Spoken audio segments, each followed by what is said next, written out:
You are looking at Julian's pronunciation guide, where we look at how to pronounce better some of the most mispronounced words in the world, like this other curious word. But how do you say what you're looking for today?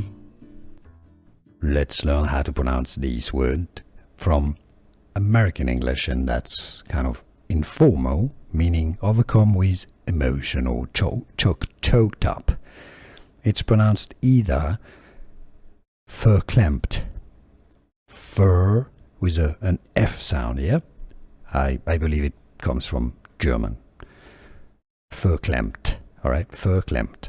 It can also be pronounced as Verklempt with a V sound, so both pronunciations exist and are correct, Verklempt or Verklempt.